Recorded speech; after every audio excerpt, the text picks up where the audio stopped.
আলাইকুম। বলেছিলাম চেক নিয়ে পরবর্তী কোনো ভিডিওতে আপনাদের সাথে কথা বলবো। আসলে চেকের বেশ কয়েকটি সেকশন নিয়ে আপনাদের সাথে এর আগেও আলোচনা করেছি, 138 এবং 140। আর 420-এর যে প্রতারণার মামলাটি হয়, অনেক সময় চেকের যখন মেয়াদ চলে যায় তখন আমরা 420-এর বিষয়টিকে কাছে চলে আসে, সিভিল মামলা বলে অনেকে এটিকে বলে থাকে। আর আরেকটি বিষয় হচ্ছে যে ব্রিটিশরা যেটি করত, অর্থাৎ চেক উদ্ধারের মামলা 298, 297 সেকশন, এটা ফৌজদারি কার্যবিধিতে রয়েছে, সেটাও অনেক সময় অনেকে ইউজ করে। আমি বলবো এটা দুষ্ট বুদ্ধির জন্য করে থাকে। তো সবসময় খেয়াল করবেন, কারো কাছ থেকে কখনো কোনো চেক আপনি দেন বা নেন, সেটার একটা ফটোকপির উপর সিগনেচার করে রাখবেন, অরিজিনাল ইনস্ট্রুমেন্টের যে কপি সেটার উপরে।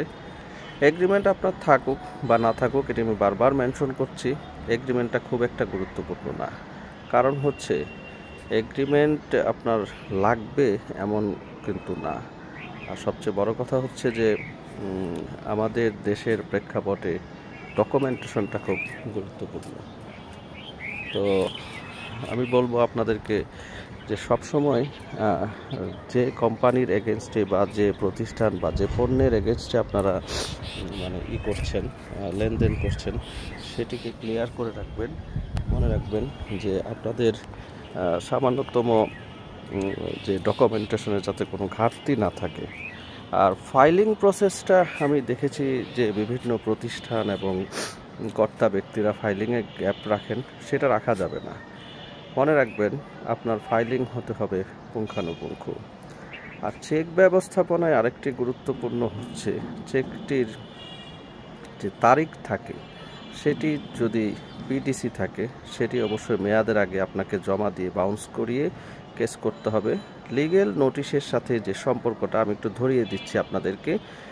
লিগেল নোটিশ যখন আপনি দিবেন, চেকের হয়তো লাস্ট ওয়ার্কিং ডে হোক বা যখনই আপনি বাউন্স করেন, 180 দিন হচ্ছে চেকের মেয়াদ। নাম্বার 1, 180 দিন, কোনোভাবেই 181 দিন হওয়া যাবে না। দ্বিতীয়ত, 180 দিনের ভিতরে 3 বার সর্বোচ্চ আপনি বাউন্স করাতে পারবেন।